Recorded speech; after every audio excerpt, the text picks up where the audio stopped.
You've been doing this for years, maybe decades. You do it because every doctor, every magazine, every well-meaning friend told you it was good for you. And in your 40s, it probably was. But after 60, your body changed in ways nobody warned you about. And that same habit, the one you've built your health routine around, may be creating exactly the kind of internal environment where cancer cells thrive.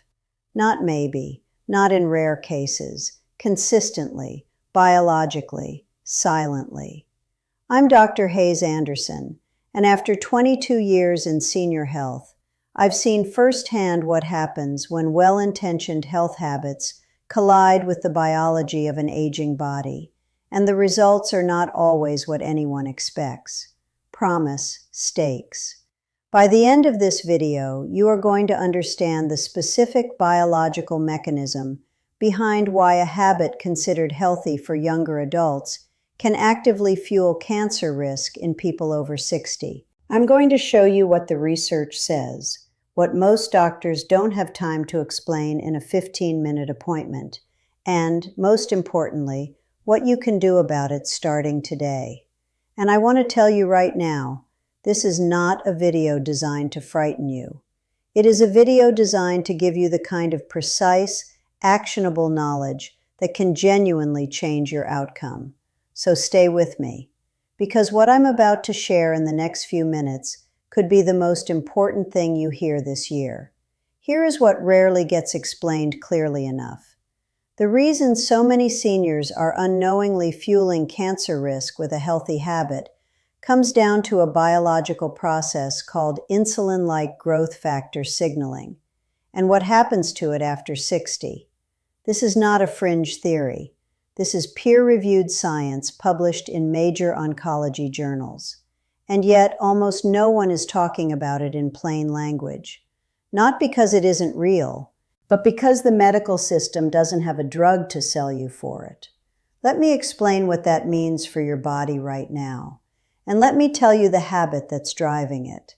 The habit is this: eating what you believe are healthy carbohydrates, whole grain bread, fruit juice, low-fat yogurt, brown rice, granola, in quantities and patterns that are perfectly reasonable for a 40-year-old, but metabolically dangerous for someone over 60.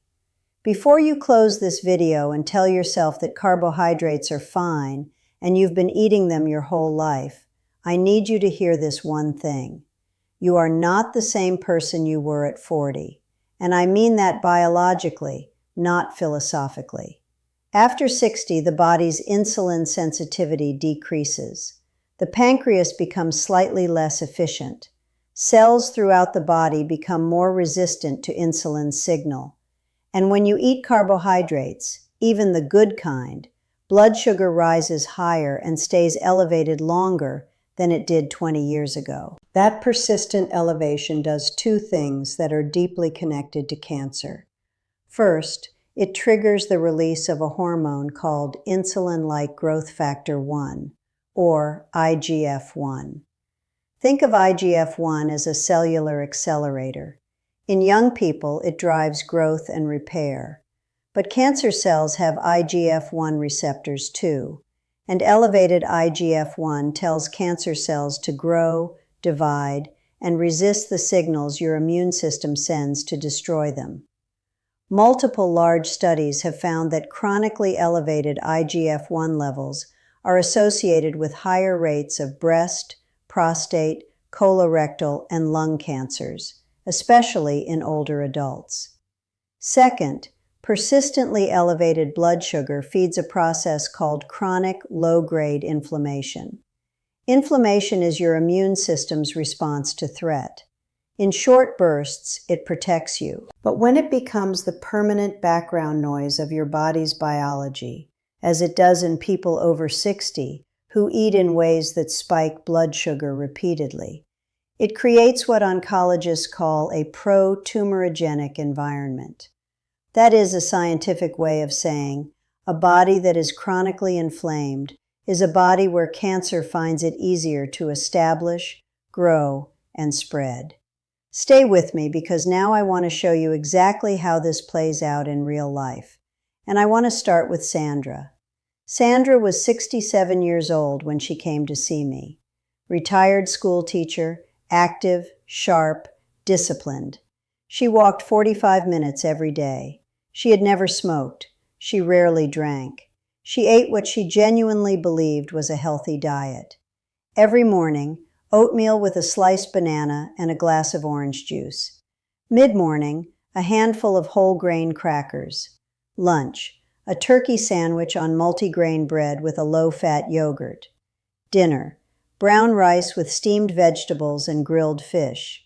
She was proud of her habits, and she had every reason to be. By the standards she had learned, she was doing everything right. But when we ran a full metabolic panel, Sandra's fasting insulin was elevated. Her IGF-1 was in the upper third of the normal range for her age. Her C-reactive protein, a key marker of systemic inflammation, was chronically raised. Not dramatically, not at a level that would trigger alarm in a routine checkup, but consistently, persistently. Every day her body was operating in a low-level inflammatory state. And her blood sugar, while not diabetic, was spiking and holding high after each of those healthy meals. None of Sandra's doctors had connected these dots for her, not because they didn't care, but because these patterns are subtle, they develop slowly, and a 15-minute appointment doesn't allow time to walk a patient through the metabolic landscape of aging. Sandra left our appointment with a plan. Within 4 months, her inflammatory markers had dropped significantly. Her fasting insulin normalized, her energy improved, and she understood, for the first time, exactly what her body needed after 60, which was different from what it had needed at 45. Now let me explain the mechanism more precisely, because understanding this is the key to understanding the solution. When you eat a carbohydrate, any carbohydrate, your digestive system breaks it down into glucose. Glucose enters the bloodstream. Your pancreas detects the rise and releases insulin to move that glucose into your cells. In a younger, insulin-sensitive body, this process is fast, efficient, and clean. Glucose rises, insulin responds, glucose clears, everything returns to baseline quickly. But here's what changes after 60. Insulin sensitivity declines. Cells don't respond to insulin's signal as readily. The pancreas has to produce more insulin to get the same effect. Blood sugar stays elevated longer before it clears. And every time blood sugar is elevated, IGF-1 follows.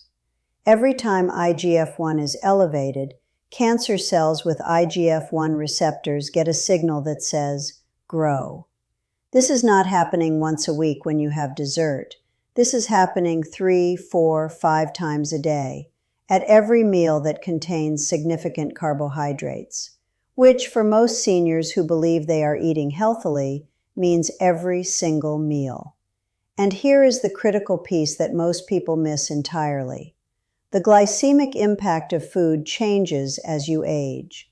A medium banana that caused a mild blood sugar rise at 40 can cause a significantly steeper spike at 68. The same bowl of oatmeal, the same slice of whole grain toast, same food, different body, different metabolic response. And almost no one accounts for this when they give seniors dietary advice, because most dietary guidelines were not developed specifically for people over 60. Let me tell you about Dennis. Dennis was 71 years old, a retired engineer, the kind of man who researched everything. He came to me with a stack of printed articles about heart-healthy eating. He had been following every guideline faithfully for a decade. Low fat, high fiber, whole grains at every meal. He was genuinely confused when his annual labs showed rising insulin levels, borderline metabolic syndrome, and a CRP that had been creeping upward for 3 consecutive years. When I explained the IGF-1 connection, Dennis went quiet for a moment. Then he said something I have thought about many times since. He said, "So I've been eating for the body I used to have, not the body I actually have now." That is exactly right. And it is not his fault. The information that seniors need to make these distinctions is simply not reaching them. Dennis restructured his approach over 3 months. Not a dramatic overhaul, a precise recalibration. He didn't eliminate carbohydrates. He changed which carbohydrates, how much, when, and what he paired them with. His follow-up labs at 6 months were dramatically improved across every inflammatory and metabolic marker we tracked. Now, I want to address something important before we go further. Everything I am describing operates on a spectrum. Not every senior who eats oatmeal is going to develop cancer. The body is resilient and complex, and cancer requires multiple factors to develop and progress. What the research shows is not a guarantee. It shows an elevation in risk, a shift in probability, a tipping of the biological scales in a direction that, over years and decades, matters enormously. And here is the empowering part. These are modifiable risk factors. You can change them, not by going on a medication, not by a dramatic, unsustainable intervention, by understanding what your body needs at this stage of life and adjusting accordingly.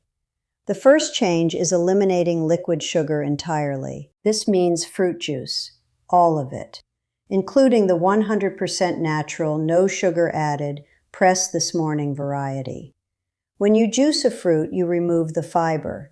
Fiber is what slows glucose absorption and blunts the insulin and IGF-1 response. Without fiber, the natural sugars in juice hit your bloodstream like a wave rather than a tide. One 8-ounce glass of orange juice can spike blood sugar as dramatically as a can of soda. And for a body over 60, that spike lingers. Eat your fruit whole. Eat it with a meal, not on an empty stomach. And never, ever drink it. The second change is pairing every carbohydrate with protein and fat. This is not about eliminating carbohydrates. It is about slowing the rate at which they enter your bloodstream. Protein and fat require more complex digestion. They physically slow gastric emptying. When you eat brown rice alongside grilled salmon and avocado, the glucose from that rice enters your bloodstream slowly and steadily, producing a much smaller IGF-1 signal than the same rice eaten alone. The food on your plate matters, but so does the combination. Lois was 69 when she made this change. She had been eating fruit for breakfast every morning, a bowl of mixed melon and berries, which she had always considered an ideal, light, healthy start to the day. After we discussed her post-meal glucose patterns, she started pairing her fruit with 2 eggs and a tablespoon of almond butter. Same fruit, different metabolic story. Her morning inflammation markers dropped within weeks. The third change is reducing the frequency of carbohydrate-driven meals. You do not need 3 high-carbohydrate meals every day to be healthy. In fact, after 60, that pattern keeps insulin and IGF-1 chronically elevated throughout most of your waking hours. Allowing longer windows between meals, or incorporating 1 meal per day that is predominantly protein, fat, and non-starchy vegetables, gives your body extended periods of low insulin and low IGF-1. And those are the periods when your immune system can most effectively do its surveillance work. That is when it is most capable of identifying and destroying abnormal cells before they become something dangerous. The fourth change is becoming a label reader, specifically for hidden sugars in foods marketed as healthy. Low-fat yogurt often contains 18 to 25 grams of sugar. Granola bars marketed as high-fiber, heart-healthy snacks frequently contain more sugar than a chocolate bar. Multigrain bread, the kind with seeds on top and a wholesome name, commonly contains 8 to 12 grams of added sugar per 2-slice serving. These are not junk foods in the traditional sense. They are products designed to appeal to health-conscious consumers. But after 60, they are creating metabolic effects that are indistinguishable from eating actual junk food. If added sugar appears in the first 4 ingredients on a label, put it back. If a product contains more than 5 grams of added sugar per serving, consider it carefully before making it a daily habit. And be especially cautious with anything labeled low fat, because fat was almost always replaced with sugar when the food industry reformulated these products in the 1980s and 1990s. Walter was 73 years old and had been eating a brand of low-fat yogurt every single day for 11 years. He considered it one of his most reliable healthy habits. When he finally read the label, really read it, he found 22 grams of sugar per container. He had been eating that much sugar every single day for over a decade, believing it was protecting his health. He switched to plain Greek yogurt with a small handful of berries stirred in. The difference in his metabolic markers over 6 months was significant. I want to be very clear about something. I am not telling you to stop eating carbohydrates. I am not telling you that fruit is dangerous or that oatmeal causes cancer. What I am telling you is this: after 60, the volume, type, timing, and combination of carbohydrates you consume has a measurable impact on your IGF-1 levels, your systemic inflammation, and ultimately your cancer risk over time. And the good news, the genuinely hopeful news, is that these are some of the most modifiable risk factors in all of medicine. None of my patients who made these changes felt deprived. Every one of them reported more energy, better sleep, less joint pain, and clearer thinking within weeks. The biology of lower inflammation improves everything simultaneously, not just one marker, not just one risk factor, but the entire internal environment of the body. As always, before making significant changes to your diet, especially if you take medications for blood sugar, blood pressure, or any other condition, please talk to your doctor first. Dietary changes can affect how medications work, and your care team needs to know what you're doing so they can support you safely. The single most important thing I want you to take away from this video is not a list of foods to stop eating. It is a shift in perspective. Your body after 60 is not a slightly older version of your body at 40. It is a biologically different system with different needs, different responses, and different vulnerabilities. The advice that protected you then may not be protecting you now. And understanding that distinction, really understanding it, is the beginning of a different and more powerful approach to your health. The next video in this series goes deeper into one of the most significant and most overlooked drivers of both cancer risk and cognitive decline in seniors, and it is something that connects almost everything we talked about today. Chronic inflammation as a modifiable force inside the body. You do not want to miss it. If this video made you think differently about a habit you thought was keeping you safe, leave a comment below. I read every single one. And share this with someone you love who is over 60, because this is the kind of information that changes outcomes. It could change theirs.